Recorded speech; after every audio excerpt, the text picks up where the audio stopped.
we're proof that things can happen anywhere at any time. With wildfire season right around the corner, local fire crews are spreading the word on how to keep your home safe this summer. Sunny and warm the next couple of days, but by Bloomsday, we're talking rain, wind, and a huge drop in temperatures. Already facing rape allegations, a UW football player is back in court for allegedly assaulting a cyclist. Good evening and thank you for joining us for KREM 2 News at 5. I'm Mark Hanrahan. It's good to have you here. I'm Whitney Ward. A wrong-way crash on I-90 in Spokane ended with the death of 2 drivers this morning. Troopers say a driver got onto the highway somewhere in the downtown core going the wrong way. The 24-year-old driver, identified as Megan McDaniel, crashed head-on with 59-year-old Alan Chang's vehicle, killing them both. Investigators say both drivers were wearing their seatbelts. It is not clear at this time if alcohol was a factor. But following this morning's deadly crash, KREM 2's chief journalist Amanda Rowley asked Washington State Patrol what to do if you ever do encounter a wrong-way driver.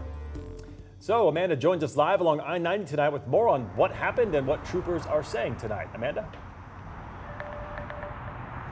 Yeah, Mark and Whitney, Washington State Patrol says the best advice for drivers is to make sure that they're paying attention to the road 100% of the time, and that means removing distractions. Now, beyond that, what they can do if they encounter a wrong-way driver is follow these easy steps. If it looks like headlights might be heading toward you, you should have an idea of what your plan might be to avoid a collision. Encountering a wrong-way driver often happens without warning. Really be aware of your surroundings. Washington State Patrol Sergeant Greg Riddell says the best thing you can do is move out of the path of travel, slow down, and use caution. He also advises you to drive in the right lane, which drivers should be doing anyway, except to pass. There is a reason for this. Riddell says if a driver is going the wrong way, they will tend to stay to what they think is the right. But since they're traveling in the wrong direction, that driver would actually be in the left lane while you are on the right. That's why Washington has a law that not travel in the left lane, use it for passing only. And that's one of the safety features that we have. And we encourage people to move over, don't use that as a travel lane, because in those late night hours between 10 and 2 a.m., we do have a higher problem with DUI drivers. Here's how to tell if you are driving the wrong way. Cars are parked facing the opposite direction, signage facing the opposite direction, traffic is coming at you, and signs that say do not enter or one way. Also, keep an eye out for the white fog line. It should always be on your right and the yellow line on your left. Now, the Washington State Department of Transportation told me every interchange across the state has 2 signs posted to warn drivers that they're headed in the wrong direction. Perfect example right behind me. We are just off of the Altamont exit on I-90. You can see do not enter signs to the left and right.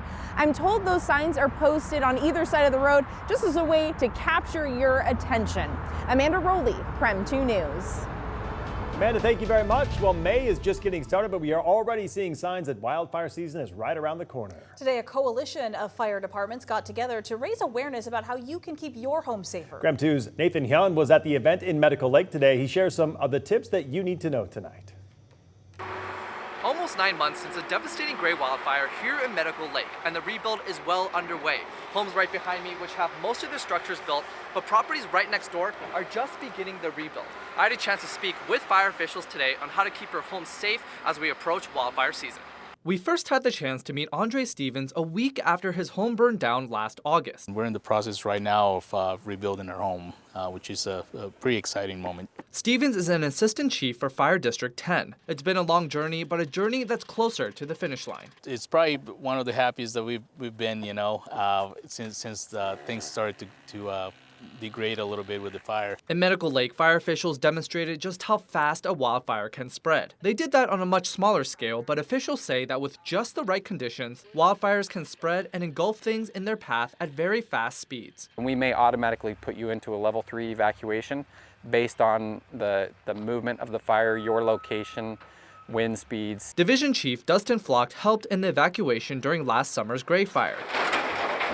He gives a couple of tips to plan ahead. Know some of the items that you're going to take, have a go bag, know more than one way out, have everybody within the family know what that plan is. Fire officials say one of the main reasons the Gray Fire spread as wide as it did was because of embers. Embers flew from one side of Silver Lake to the other, causing more homes to be destroyed. We want as low chance of embers starting anything on fire.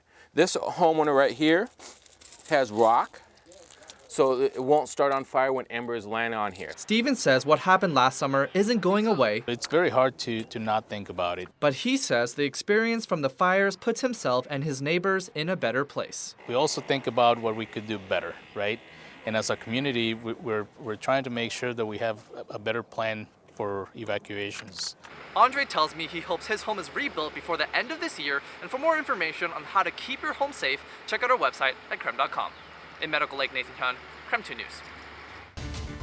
In our top stories tonight, Spokane police pulled a body from the Spokane River near Riverfront Park today. According to SPD, Avista lowered the water level so that police could gather evidence for an investigation into alleged robbery where bear spray was used. But as they were investigating, they also found a body. No word yet on the person's identity. The Spokane County Medical Examiner will determine the cause and manner of death at a later date.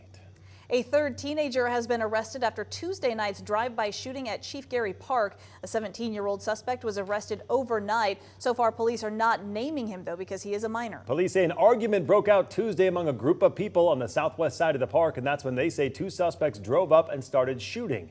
No one was shot in that shooting. 18-year-old Hunter Simons here appeared in court yesterday. He is facing drive-by shooting and first-degree assault charges, along with two other suspects. The man who is accused of murdering 4 University of Idaho students was back inside a Latah County courtroom this morning. The judge overseeing the case made a ruling to close the next 2 hearings on May 14th and 16th to the public.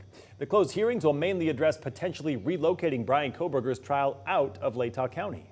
The defense advocated for those hearings to be open to the public, while the prosecution argued for their closure. A trial date has not yet been determined. All right, taking a quick break from the headline to talk weather here, and let's get a first look at the forecast with Chief Meteorologist Jeremy Lagoo. So, Jeremy, we've got blue skies, we've got some sunshine out there right now, but that's going to change. Yep. Dang. Yep. Tell us more. Yep. All right, when it comes to the overall weather pattern, it's about as good as it gets. Tomorrow looks a lot like today, just a little bit warmer and a little bit sunnier, and that sounds lovely, especially if it were Bloomsday. I went out of my house this morning and I was like, oh man, this 9 o'clock air sure feels nice. I almost did yard work. It was so nice outside. 62 degrees is where we currently sit. And we've got a couple of clouds sliding in from the north. Sandpoint, you're in for yet another round of rain. I would love to pull some data on Sandpoint. They have gotten way more rain than the rest of us this past week, and it's likely the case again tomorrow. The rest of us wind up kind of dry.